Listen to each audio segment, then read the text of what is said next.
Where we lock you up. It's the Allen House Show. Where we lock you up.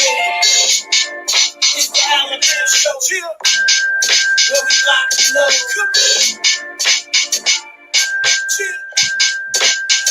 Welcome to the Allen Powell Show Tuesday night. We are back on the regular scheduled program. Back Tuesday night, man. And the Super Bowl is set, but we're going to discuss the championship games.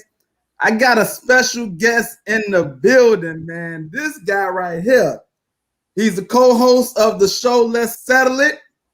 Man, one of the best to come out of Gary, Indiana. Word High School alumni.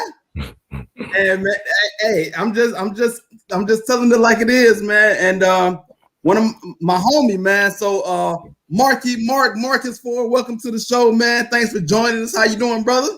I'm doing good, man. Appreciate the intro, man. You know, I got into a lot of trouble with that that work stuff. You remember when they did the top 25? Oh, yeah. And I was the only one on the list from work. I said, man, don't do me like that, man. You got people coming for my head after that, man. Hey, man. But nah, I appreciate it, brother. Yeah. I have first, like, I feel like I have firsthand knowledge. Like, I ain't just see you on the court, you know, like we played in the hood on the courts, and I seen up and close and personal the skills that was going on, man. So, I ain't gonna lie, bro. I give you a lot of props, man, because you helped me out a lot, especially them drills we used to do, man. You know, I ain't had no brother. You was pretty much like that, being always a friend that I could depend on as far as being able going over there and kicking, and we go do our little thing and play. Well, we play basketball, football, and baseball all on the same day. So all of it. Yeah, bro. You helped me out a lot, man. Believe me. Oh, appreciate it, man. And look, when I say like we grew up together, lived one block apart, like this ain't no person, you know, just random guy. Like we got years in this game, man. So it's definitely an honor to chop it up this many years later, man, and see what's going on, man. But I want to get into this show, man, and when I get into my show, man, I say let's lock and load, because that means cock your gun and get your bullets ready and get your hot takes ready, man. And you made some comments, man. You made some comments before the NFC Championship game. You was talking about how unless Aaron Rodgers goes away, there's no way that Brady was going to win this thing. Now go ahead. No. Technically what? Technically, I wasn't wrong. Matt LaFleur helped my man disappear. He helped my man. He helped my man disappear by taking the ball out of his hand with that 4th and 8. I mean, 4th and goal on the 8-yard line, man. I felt like, man, with Aaron Rodgers, just like in the first half when they gave Tom Brady the chance, they decided to go for it on 4th down. At the end of the second half, we all remember this. My man Tom Brady got the first down. They called timeout. And instead of going for the field goal, what they do? They went to the house. So all I'm saying is you don't do that. That's not Tom Brady. And I understand why you do it if you got Tom Brady. Now, if you got Aaron Rodgers, what in the world are you kicking that field goal for? So my man LaFleur definitely took my man out the game. Listen, man. Listen. Also, they had opportunities. If Brady threw 3 interceptions, you said you made a comment that Brady couldn't throw. Now, during the first half, I made a Facebook post and I said, "You still think Brady can't throw?" Because the brother was dropping dimes. Now, second half, you was looking kind of smarter. You know, he threw a couple of floaters, threw interceptions, but Green Bay didn't capitalize on it, man. So, I mean, you got to put some of that on Aaron Rodgers. What you say to that? I ain't gonna lie to you, man. I ain't gonna even front, man. The first half, Brady was balling. But like you said, the second half, he started to kind of slow down a little bit. But I can't even really fault all them interceptions on him, because one of them, even though it was a little bit high as far as Evans, but I know he had his hands, his fingertips on that. And like they tell any receiver, if you can get your hands on it, you should have caught it. So, but yeah, them other 2 interceptions was him, because he was trying to save his life. And I don't know what in the world was he throwing up in the air for like a little lollipop. But I'm not gonna hate on Tom Brady. I was absolutely wrong. That man showed me that he can definitely still throw, and he could throw it down the field. So, hey, I was wrong, man. I ain't gonna lie. I was wrong. Listen. The crazy part is, I don't know if you've seen the comment. I actually picked the Packers to win the game myself. I was just on you for the fact that you were saying that Tom Brady can't throw the ball no more. That was my only thing. I expected Green Bay to come out and win the game as well. I'm not gonna lie to you, man. He proved me wrong twice. I didn't think they was gonna get past New Orleans. I didn't. He did that, and it was because he balled out. Right. And then I'm like, man, he balled out, man. But he's not gonna do this to Green Bay, man. Green Bay just got done balling. They just beat my Bears pretty bad. I'm like, you know what I'm saying? They gonna, you know what I'm saying, go down there and they gonna rough that, you know, old quarterback up. I was wrong. Everybody who's watching, man, y'all make sure y'all comment, share the video. Y'all comment. We're gonna post the comments, talk about them. And I also picked the Saints to beat the Bucks as well, and they proved me wrong as well. You know what I'm saying? But this Brady dude continues to do it. I will say this though. As a Bears fan, we was definitely like this. And happy, like we were sleeping well because the Packers was getting whooped on. Absolutely. Like, I was definitely happy. So that part of it, I was ecstatic, man. But what do you? Let me see. We got a couple of comments real quick. Hold on. I'm going with the Bucks all the way. Now we got these bandwagons. Here come these bandwagoners. I would say this though. What do you think of Tom? Does this feel different than the other championships, AFC championships that he won previously? Because to me, I always hated Brady when he was with the Patriots, but now that he's with Tampa Bay, it don't feel as bad to me. It don't feel as bad, but it feel like the same Tom Brady that was in New England. To me, by watching him in New England, like in the regular season, bro, Tom Brady, you know, he'll have his ups and downs. And by the time he gets to playoffs, man, he just, man, like a well-oiled machine, brother. Like everything is all taken care of. We got all the kinks out. We can tighten up all the bolts, and now it's time to go in here to make this machine and just keep it going. So, I mean, that's what I see with this, bro, because you lose to New Orleans 2 times in the regular season, you get smacked by New Orleans. I'm talking about it look bad. Like, it don't even look like it's gonna be competition. And then you come in the playoffs and you whoop them the way you did, and then you come whoop a MVP at the crib. They went in Tampa. They was in that cold weather with Green Bay. You know what I'm saying? And that's 2 elite quarterbacks. So I'm like, he sent one to retirement and he got one question in his future. So I can't do nothing but say, hey, this man is the GOAT. Yeah, man, he definitely did. Like you say, coming from Tampa, I asked this question on my last show was weather going to be a factor, but we remember he was in New England all these years, so you know he accustomed to the weather.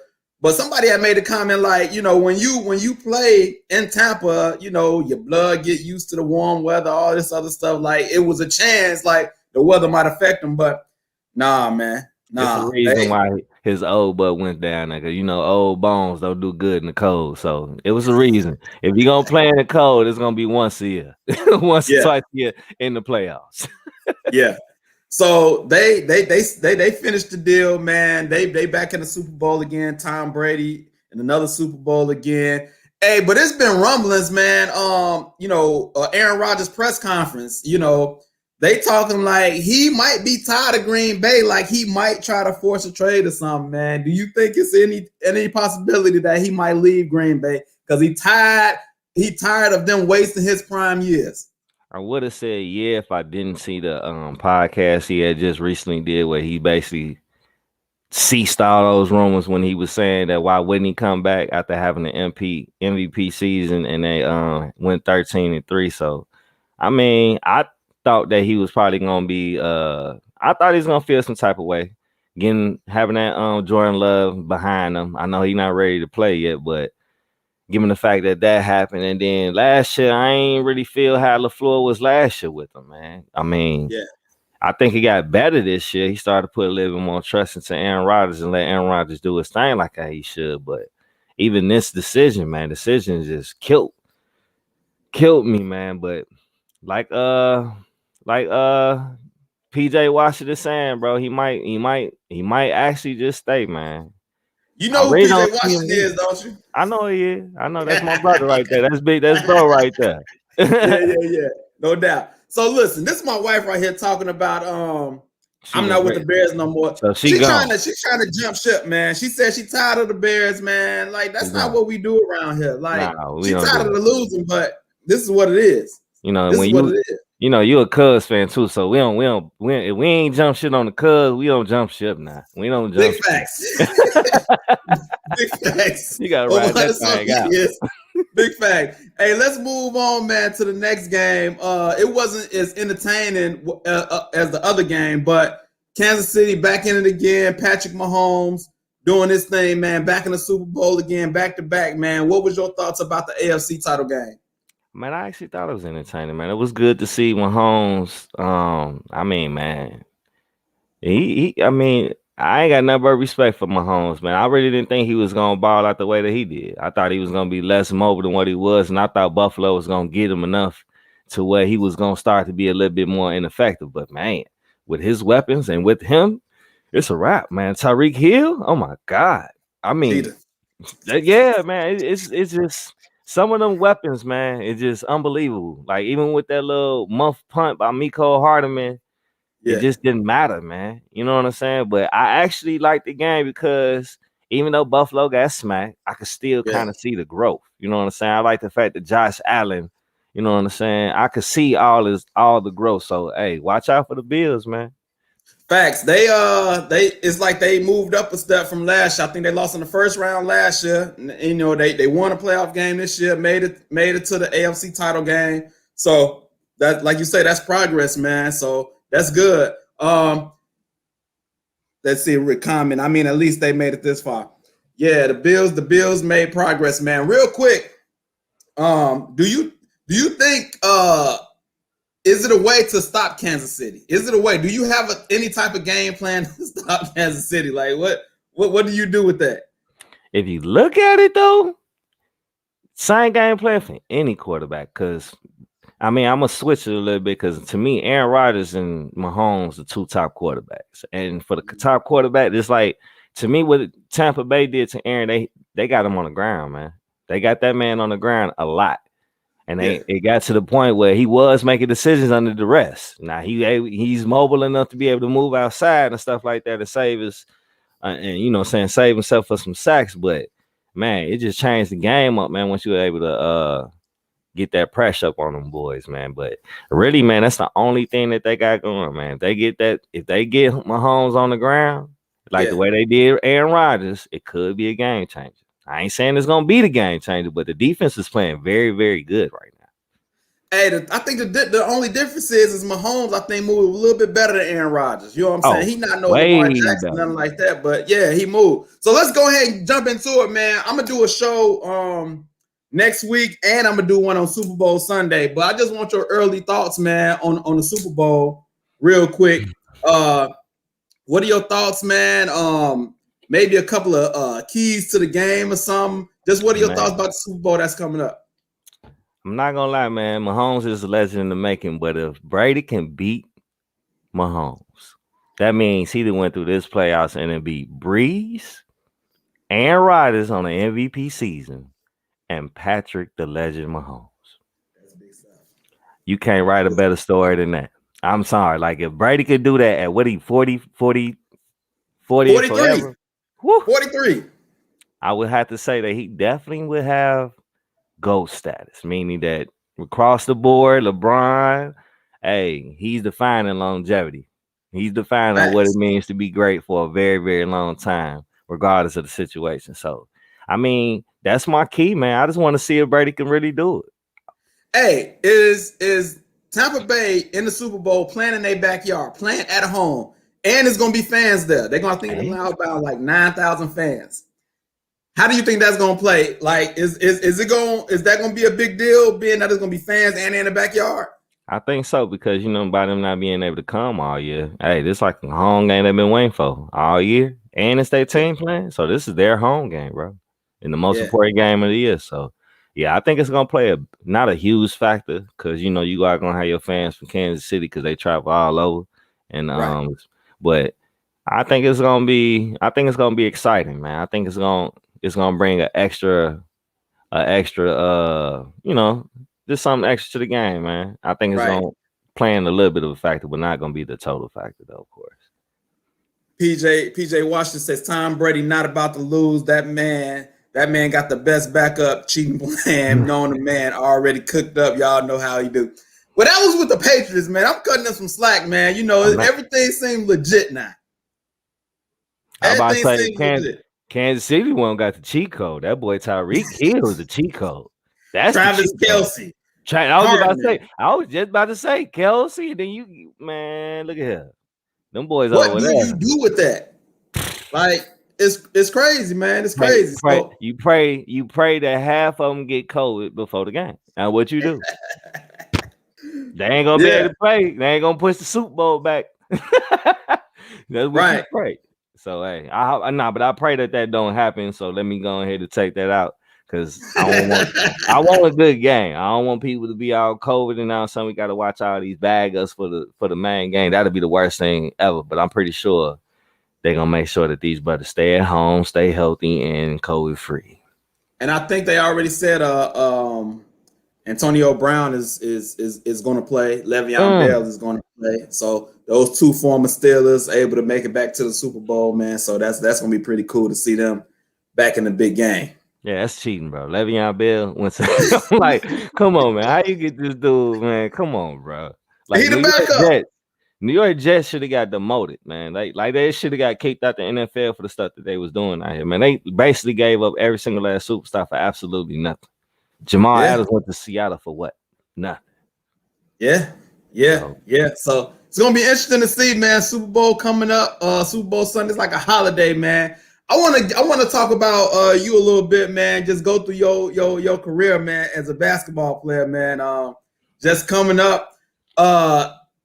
So I seen you coming up when I would say starting when we was like at least 10 years old. You know, so I moved to Indiana when we was 10. You was one of the first people I met. So I've been playing ball with you from 10 on, and we 36 now. So coming up though, man, you was one of the best I've seen. I was the type of dude. I remember it was dudes. It'd be like, oh man, this dude cold. I'm like, man, I don't get my boy Mark, man. Let's see how cold you are. You know what I'm saying? we was like that, but.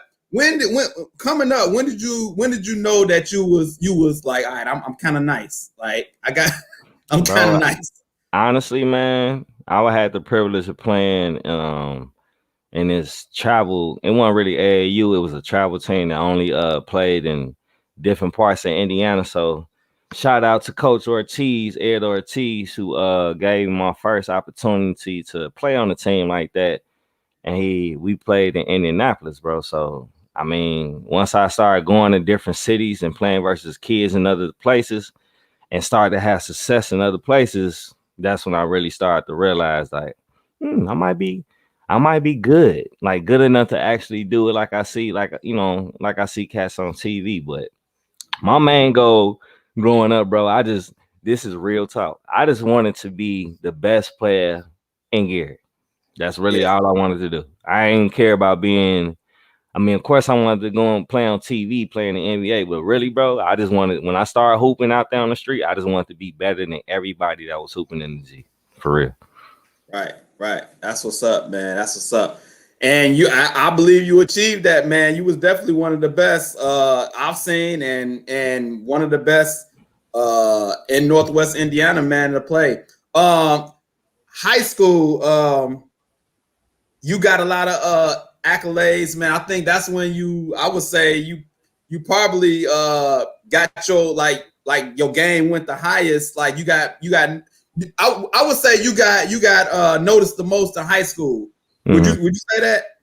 Yeah, I got more notice in high school. That's when I started being able to play, like I said, heading towards AAU ball. So when I really started playing AAU ball and going across the nation, we was playing in Las Vegas my sophomore year. We going to Florida for the national tournament. We was going all over the place. So most of those field trips that I missed, class trips that I never was on, It's because I was playing AAU ball. So I was going somewhere, but I was playing basketball. And that's a fact too. I used to hate it sometimes. I'm like, man, I want to go to Six Flags or whatever with my homeboys and stuff like that and kick it. But I'm like, well, nah, I think I'm gonna go down here to Cleveland State and gonna hoop at this tournament for this AAU team. But so yeah, that's really what. Go ahead. When you was coming up, man, I think I know this answer, but for the people who watching, man, who did you want to pattern your game after? I think I know the answer, but just tell the folks who did you want to pattern your game after coming up? All right, so I'm gonna give you two answers, bro. I'm gonna give you the answer that the NBA answer, and I'm gonna give you the real who I actually looked up to and seen in the neighborhood and tried to mimic. So of course, my mimicking was Michael Jordan and Allen Iverson. And then I had a whole, as far as passing, I just wanted to be like Magic. So those three are my top three influence as far as like how I wanted to, like, you know what I'm saying, play and want to be like. But if you go into the neighborhoods, man, Brian DeLosa, I got to give credit to Jamie Lester, Jermaine Gardner. I got to give props to, because I used to watch a lot of Hammond High games because, you know, my people's from Hammond. So I got to give props to Jermaine Boyette. I got to give props to Keith Heron. Okay. And I got to give props to my homeboy Louis French, who was another work cat that really taught me a lot coming up in the hood. So those are my real live influences, bro. Okay. PJ Washington said, who was better than Marcus and Gary Indiana 0102? Nobody. I seen everybody. Hey, so 0102, do you think that he said 0102? Is it a reason why he said 0102? Was do you think that was your best year? I'm not saying that's the same year. I mean, I ain't gonna I'm gonna state a fact. I'm gonna just state a fact. The 0102 class that came out of Gary was the top class by not me. They was pushed. They had it in the Times. They talked about it all over. The 0102 class that came out of Gary was the best class come out of Gary since '93 with Glenn Robinson. That we was that deep. So when you talk about me, I'm gonna tell you right now, when I finished the season, I finished the season number 3 in the state as far as point guards. The number 2 point guard was from Indianapolis. His name was Avery Sheets. You know what I'm saying? Got a chance to play him. Did I think he was better than me? Nowhere near. But then the number 1 point guard was from Gary as well, which is Barron Cameron. So that's what I mean. You had at least 10 cats. We had 10 cats, bro, that was ranked in the top 25. And I'm going to tell you this. A lot of people that was supposed to be in the top 25, like Brandon Lee, went in the top 25. I don't know why. Hey, we all know B. Lee was one of the coldest cats around. Right. So Definitely. Facts. Big facts. Hey, PJ Washington made another comment. This is the person, and I agree with PJ Washington. This is the same person that I said that you wanted to emulate your game after. This guy right here. So I was thinking of him when we were coming up. I remember you always talking about Penny. Yeah. I did. Unless me and PJ is Nah, yeah, I love Penny. I was definitely gonna say Penny Hard. My Penny love was because when Jordan left. So I'm like, man, who the next? Then when I seen Penny, like, this dude running point. What? I'm like, wait a minute, hold on. He nice like that. Oh, he could shoot, he could dribble, he could pass like Magda Johnson, and he could dunk. So he had the whole package. But my game, a 6'1" point guard, I couldn't be Penny. You know what I'm saying? So I had to look at other people. So like when I seen Iverson, because when I go to college now, even AAU, this is the thing that a lot of people didn't understand. I knew this coming back from playing AAU. People in Gary too little. Like you got centers 6'5". That's a 6'5" is at best a small forward. You ain't nowhere near on that post. Only in Gary, Indiana. So that's why when you know what I'm saying Penny, I like Penny, but I knew I couldn't beat Penny because he was 6'7", and I know I couldn't do half of the stuff he do. But nah, Hell yeah, I used to love Penny and try to be like him. I just don't think I achieved it. Hey, that's all I remember, man. Penny. At that time, it was Penny and Grant Hill. Those were the dogs, and I just remember you definitely loving Penny, man. And Jason Kidd was my dog too. That's the same era too. So Jay Kidd was he was my magic substitute. Yeah. Just in case people just joining us, man, I got my homie Marky Mark, the co-host from the basketball show Let's Settle It On, one of the Gary, Indiana's greatest basketball players, one of the best to come out of work. We also talked about the playoffs, the NFL playoffs earlier. I want to talk about going forward, man. In college, you got a chance to play against Duke at Tennessee Martin. You got a chance to play against Duke. I think that look like Daniel Ewing. Is that like John Shire or somebody? Who's the white guy? Nah, that's Shavlik Randolph. Shavlik Randolph. Okay. Yeah. And Daniel Ewing. You had Shavlik Randolph 7'1". You had Sheldon Williams playing power forward, bro. They was 6'10", 7 foot that year. Then you had JJ Redick playing the 2. Daniel Ewing played take it back. Either JJ did play the 2. Ewing played the 3. They started old boy from Chicago. I got a story about that too, because Sean Dockery, you can go look at the box score. He didn't play over 10 minutes. I ripped him like 2-3 times, and then Coach K benched him for the rest of the game.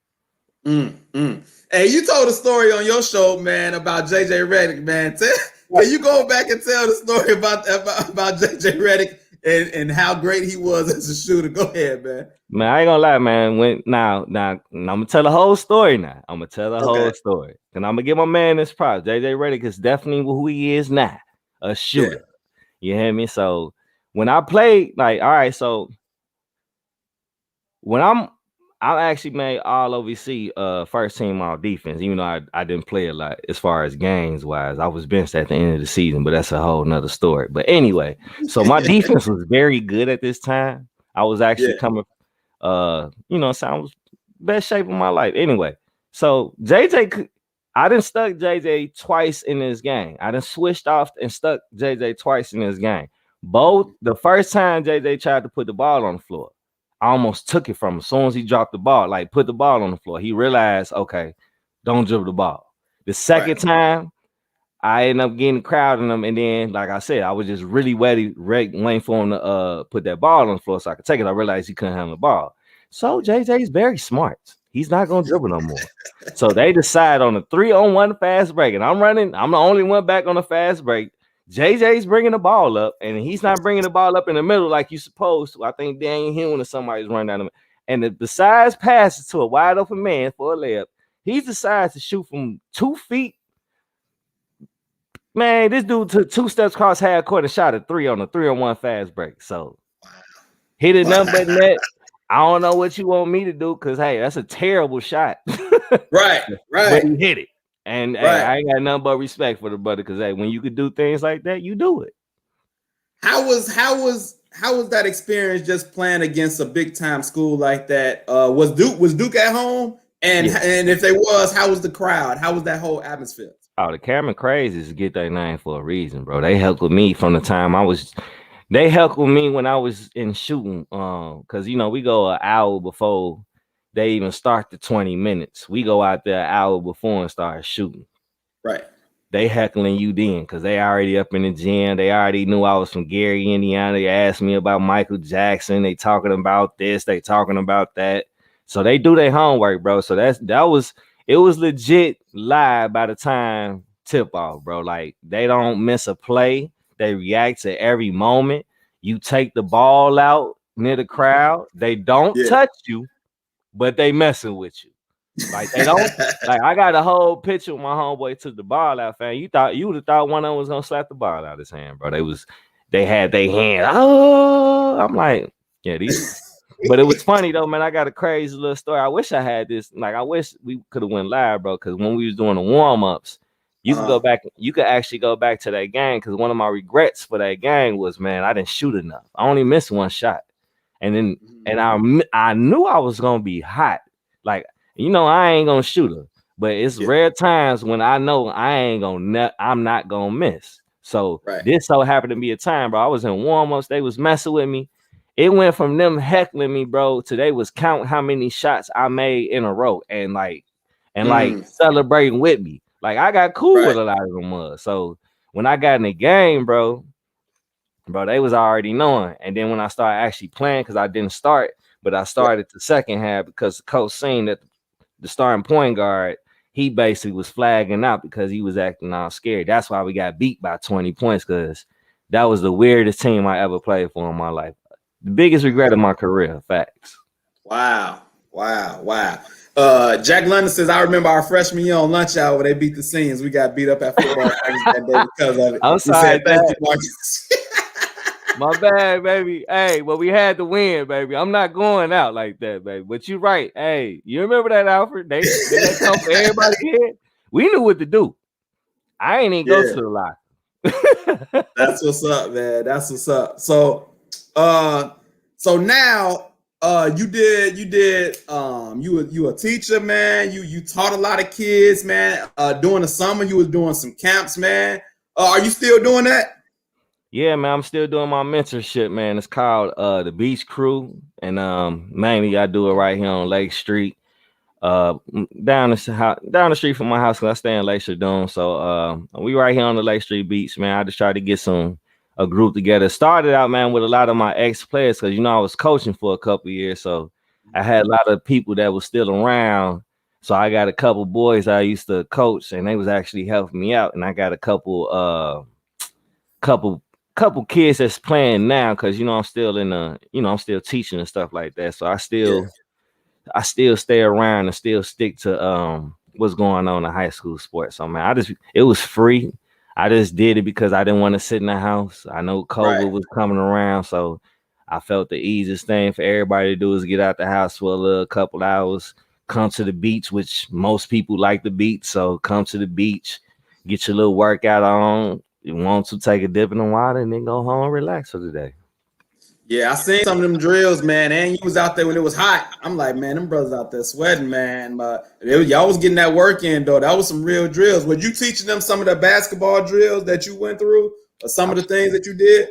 Yeah, man. Everything I get, man, is all the stuff that I got from college. Man, believe it or not, man, I still teach a lot of stuff from basketball. Because one thing I honestly can say, people can say whatever they want to.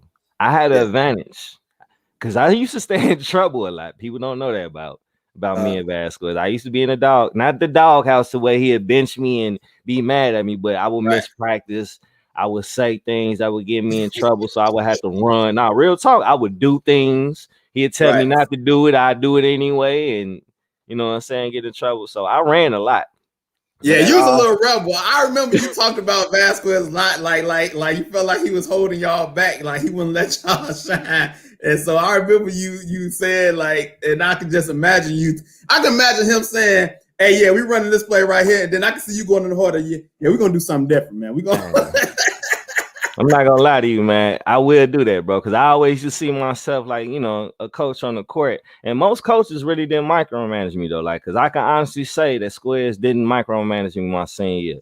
He just got into my ear at the wrong times, and he thought it was a motivational tool. I didn't take it the right way, so therefore it ended up being something different. So me knowing what he was doing now, of course, I would have took it more mature, but just like my brother just told the whole world, I had a super temper. He just stated facts. I had Hey, you gotta watch this brother. He dropping a whole bunch of stuff in this comment section. Ain't no telling what he gonna put out here, man. Hey, you started your own basketball show with your boy Allen Gaines and B. Lee, man, called Let's Settle It, man. Tell the folks about the show and where they can catch it at. Well, yeah, man. Right now we do recordings on we're gonna start going live on Saturday. We on Facebook at Let's Settle It. We on Twitter, we on Instagram at Let's Settle It 219. Basically, man, we just sit back, man.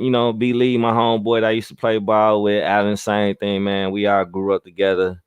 So, I mean, right now, even though Brandon's in Phoenix, Allen here in Los Angeles, we still got this network coming together, and we just, talk about sports, man. Have fun with it.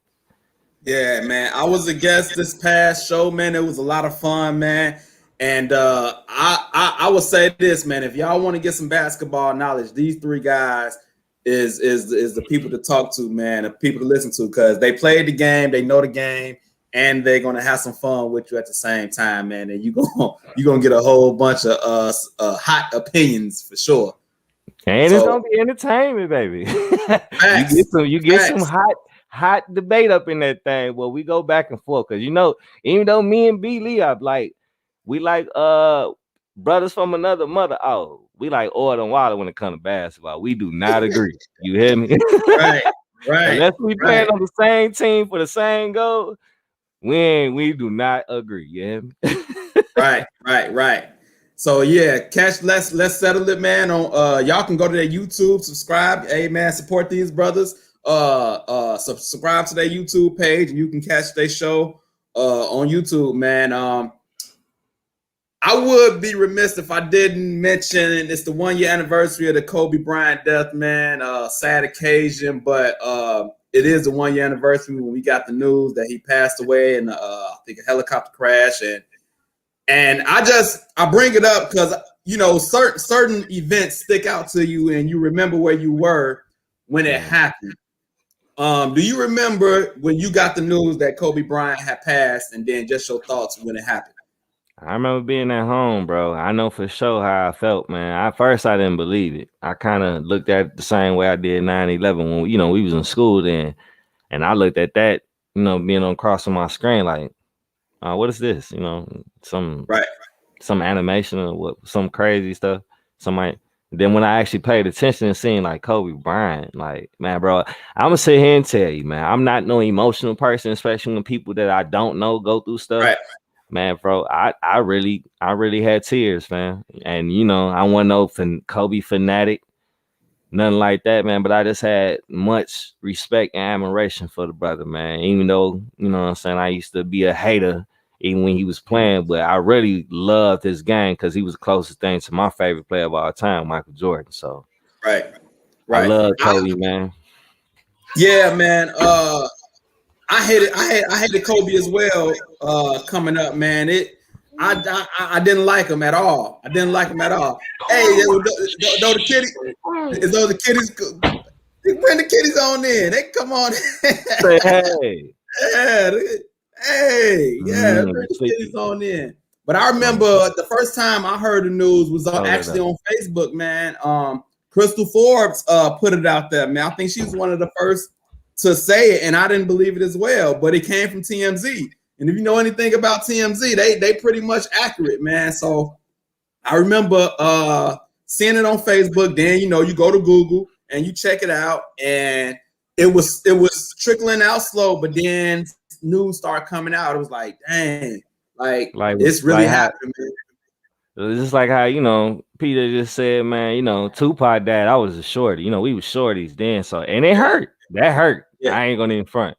But man, Kobe, I started to really Kobe was doing a lot for kids, man. And believe it or not, I was using a lot of things that he was doing to help my son. Cause I don't know if you remember those Muse videos when he was talking about good Muse and bad Muse. He was basically explaining how you use that energy of anger and aggression for good. So that it's a good muse and it's a bad muse. You know what I'm saying? So I mean, he had a couple little, man, he just had a lot of things catered for kids, man, and he was still focused on sports. And I seen how he was kind of transitioning and starting to helping the women's game out as far as basketball and started helping them trying to get equal pay. And he was just getting more and more focused. He was becoming an ambassador for the WNBA. And then his daughter, bro. Man, bro. I mean, everything about that, man, hurt me, man, because I'm a father. I got girls. Man, bro. Because I ain't had nothing but love and admiration, like I said, for Kobe after he had retired, man. I couldn't do nothing but love that brother. So Right. So PJ compared it to Tupac, but I would say this is a little bit different because when Tupac died in 96, we was like 12 years old. Like, we knew him, but I don't think we knew him like we felt like we knew Kobe. You know what I'm saying? Like, we watched his whole career. you know, like I think it's a little different, man. But it's a big effect like Tupac, but it was definitely sad, man. And just wanted to acknowledge the 1 year anniversary of the passing, man. I didn't even know until after he died that he was doing all the things that he was doing. I didn't even know that he was doing all the things that he was doing, but he was definitely making an impact after he retired, like you said. So yeah, it's like he had so much to do, and it was like, man, it was cut short. If I ain't mistaken, like the videos I'm talking about, I know he won a Grammy before he passed away. If I ain't mistaken, that was what it was about, though. Like those little videos he was sending out as far as for the and he was basically transforming for the youth, catering for the youth. So yeah.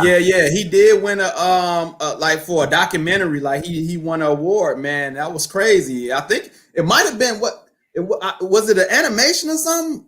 Yeah, that's what I mean. Like if you see, that's the Muse element. Yeah, all that stuff. Okay. That's what it was. It's the Muse stuff. Okay. Well, talking about the NBA a little bit, man, I want to get your early thoughts, man, on the season, man. I think we about 15 games in so far.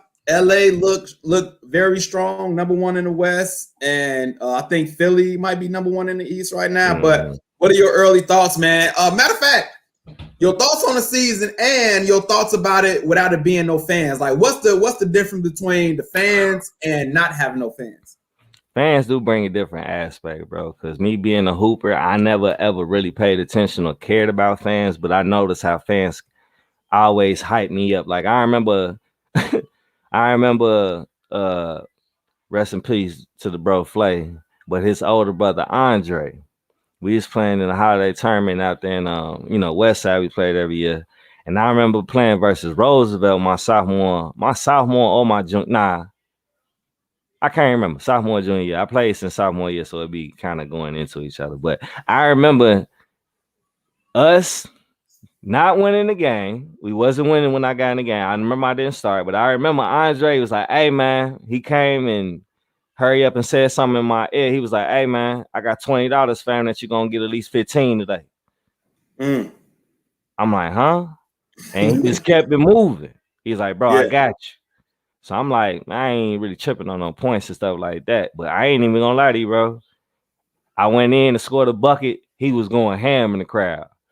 I just kept it going, bro. I ended up scoring almost like, I don't even remember how many points. I know he won the bet, so I had to have at least whatever it was he needed me to score. But yeah, bro, like that crowd, man, bring that extra attention, bro. And it can get you off your game because you see how Westbrook, how he react.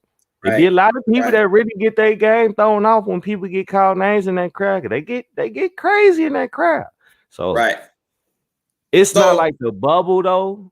By them being like, so it's totally different from being in a bubble with no fans and you still going to the different arenas. Now, this is what the difference. You still got to travel. In a bubble, you ain't going nowhere. So this like playing at the crib every day. You practicing, you at the crib every day. You just basically going in your backyard hooping every day. That's nothing. But when you got to travel, when you got to get up and then go the next day. Now, I know they adjusted the season to where like the traveling is not as much. So they play like back-to-back games and stuff like that. If you're in the same city, they'll go ahead and knock it out, things like that. But them not being in the same place, though, that's an extra factor that's making it a little bit tougher. Because if you in the same place playing on the same court every freaking day, believe me, if you're an NBA player, those are professionals. They know exactly what to do. They will get hot. You hear me? Right. So with saying all of that, what you just said, how do you rank or how do you count this championship LeBron just won? Like how do you feel about it? I don't discredit it though. I think it was tougher. I mean, it was now basketball wise. Yes, you should play better in that atmosphere. You playing in the same gym. You're not going nowhere. I mean, what else you got to do? But get better, work on your craft. All right. But being in that environment for all those days can bring something to your psyche. Ask Paul George. We all seen what Paul George went through. So that's the flip of LeBron. Either you stay focused and you remain mentally strong to where you can go ahead and knock this out and you take care of your business, or you ready to go home and you like my man PG, or you like bruh man House from Houston, who said, "Forget this, I gotta get a then he had a old girl that what was she? Yeah, the maid or something. He had some company or something. He got suspended, right? Yeah. I think he had the COVID girl come on in. You know what I'm saying? She did a little test. She like, come on in, baby. I need some company. Yeah. That's a psyche, bro. Lou Williams. Hey, I'm Lou Williams though. I'm not sitting in this bubble, bro. I'm about to go get these wings, man. I can make too much money to be in this bubble, man. But that's what someone was going through, man. You got some rich people up in there used to doing what they doing and getting what they getting. So when you ain't able to get what you get and do what you do, man, I don't even feel like playing basketball. That's what some of them like, man. Some of them not focused like that. Right. A couple more comments, man. I know you the type of guy that like to pick the underdogs in different teams and things like that. But PJ Watson says, "Simple, bro. LeBron finna win another ring." Is it that simple, or is it who got a chance to knock him out? Clippers. I hate to say it again, but Clippers. Right. And you hate to say that because of what they did last year. It's like, how can we say that with a straight face? Like, but I'm with you. I'm with you though. But that's it though, because like I can't say Denver. I'm not believing in Denver no more. I don't believe in Denver this year. I actually got way more faith in Utah, but I don't think Utah has a chance with LA either. Just because of the simple fact Donovan Mitchell's great, but just like how Charles Barkley and them said, he's not really a winner, man. He gets good stats, but I don't know, because I mean, look what happened in Utah and Denver. They was up 3-1. All they need was one more game. They couldn't close. Yeah, I agree, man.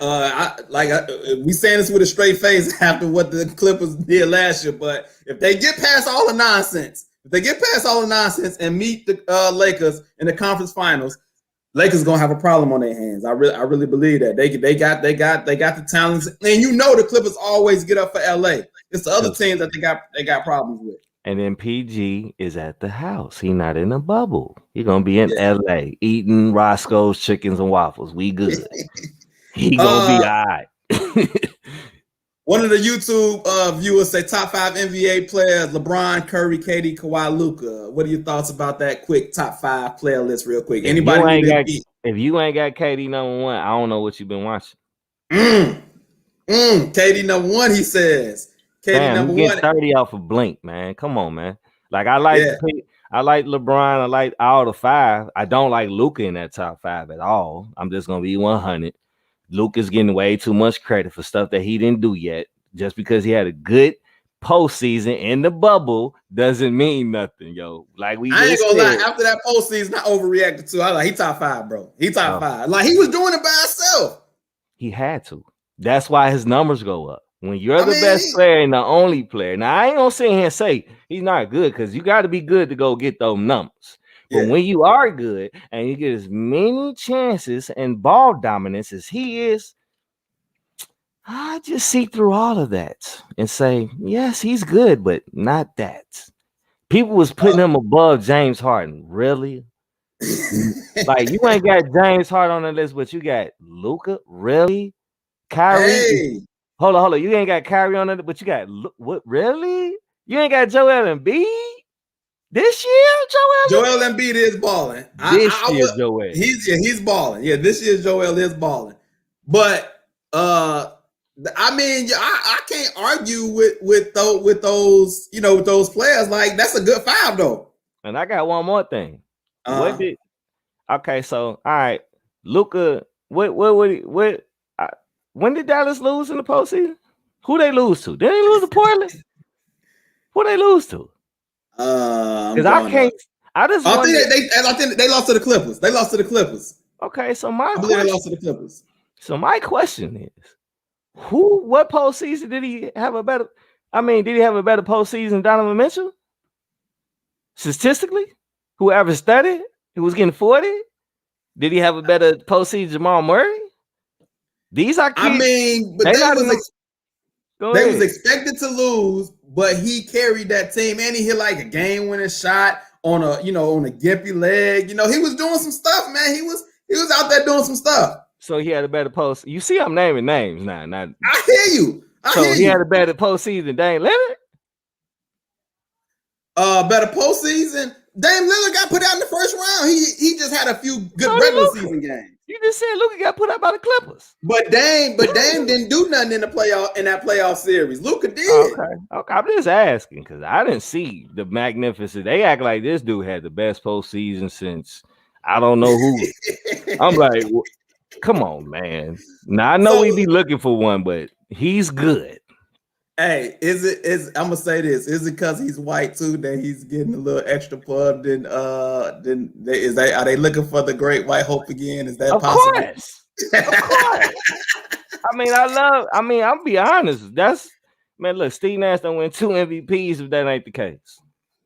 Kobe Bryant. Oh my goodness. Kobe Bryant. Oh my goodness. Kobe Bryant is Shaq mad about that too. I mean, it's the truth, brother. He don't get 2 MVPs back to back if that's not the case.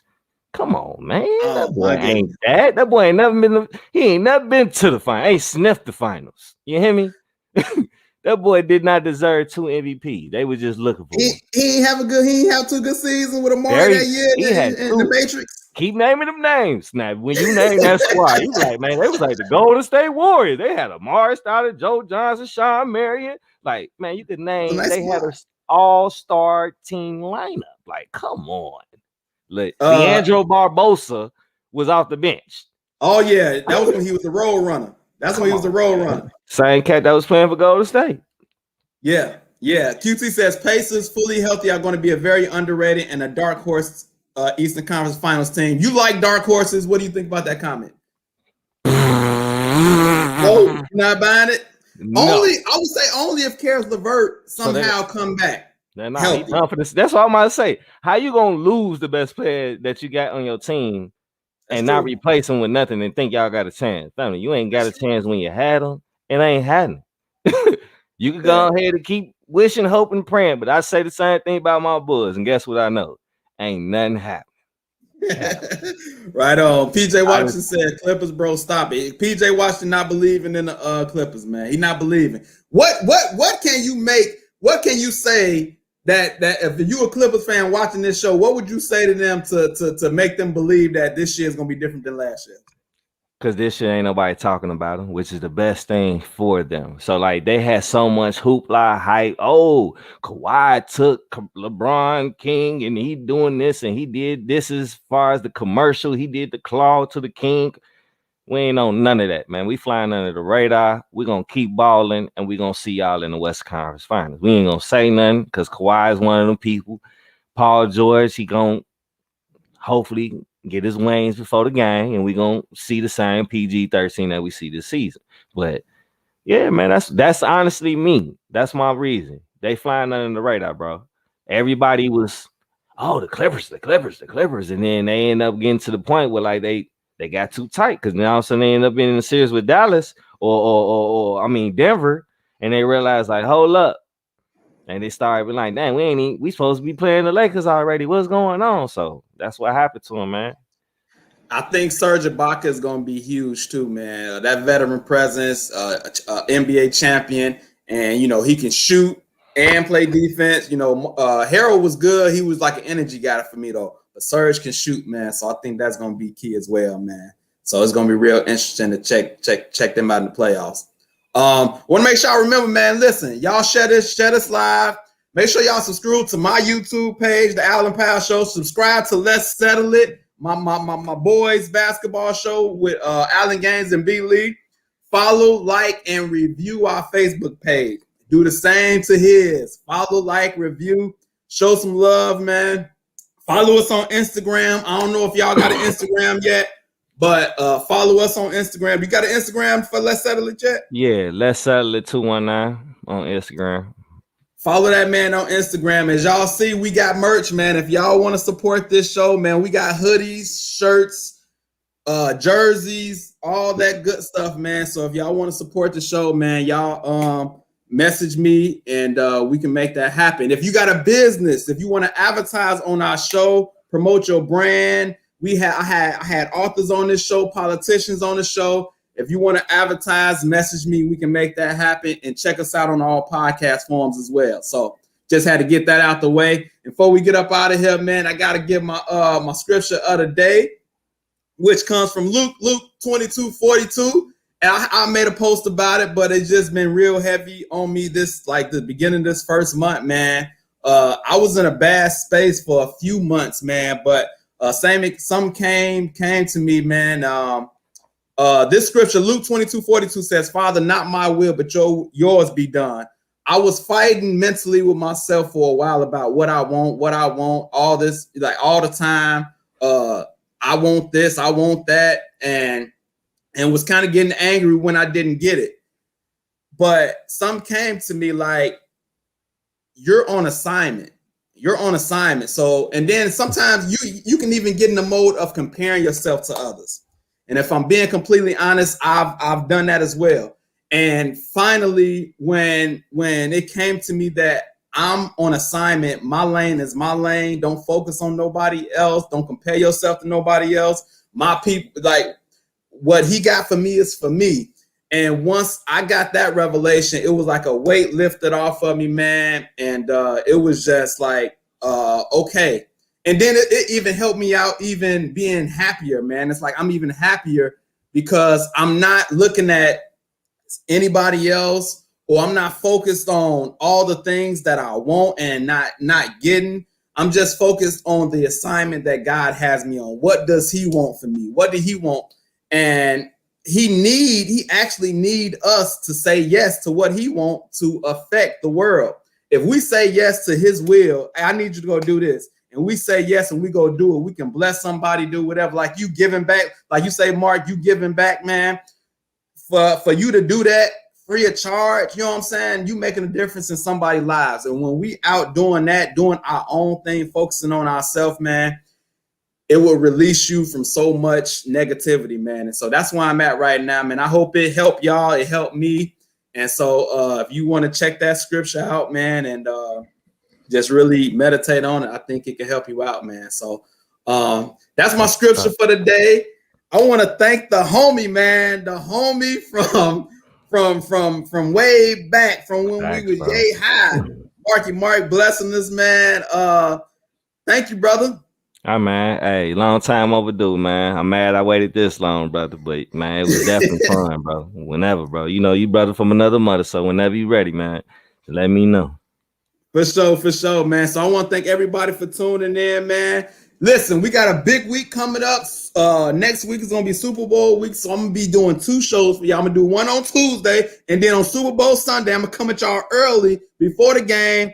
I'm going to have a big show. I think I might have as many guests as I can possibly have, and we're going to get y'all set for game day, man. So y'all don't miss that show. Because ain't no Pro Bowl, right? We ain't doing Pro Bowl. They going straight to the Super Bowl, or they taking a week off? They taking a week off, but I think for the Pro Bowl, they going to do like a Madden tournament or something. Like, it was crazy. I know they say they're gonna still say the team, but they're not having a game. So I ain't know if they moved at the Super Bowl because it's all this time. But so we still got a week. Oh, that's what's up. Okay. Yeah. So I'm gonna catch y'all next week, man. We out this thing. Thank y'all for tuning in.